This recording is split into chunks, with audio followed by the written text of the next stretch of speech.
As far as any leaks go, we need to take a lot of pictures today. 29-year-old Alec Antignani gave up his white-collar career in the financial services industry to continue his family's Brooklyn, New York-based business, Philco Plumbing.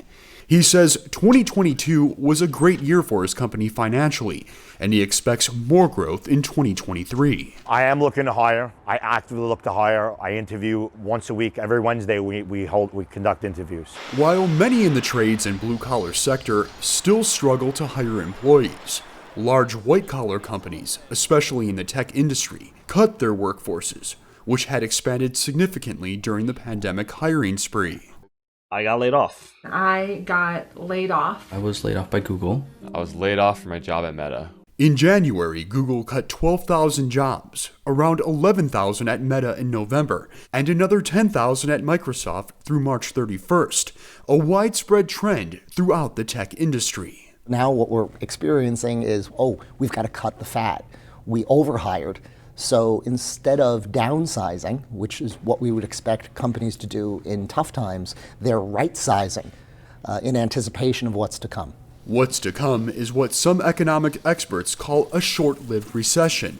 But various sectors of the economy will be affected differently by it. Different people are going to experience the economy in different ways.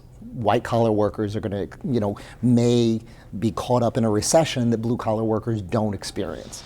The reason for that is a lack of workers in the blue-collar labor market, which led to an increase in wages in this sector of the economy. As long as there's a shortage in workers, we should expect to see wages increasing. The depletion of the blue-collar workforce can be partially blamed on recent cultural shifts, experts say. I think the problem that we run into is that we've gotten into this habit of saying it's important to go to college, it's important to go to college, it's important to go to college, instead of saying it's important to learn a skill. Those in the trades worry about the longevity of their fields and say they need to adjust. If our industry does not develop more technology, the younger minds aren't going to want to be a part of it, because our generation, the millennial generation, is run by technology.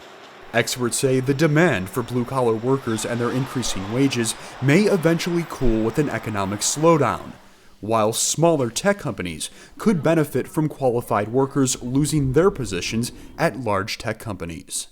Keith Kosinski for VOA News, New York.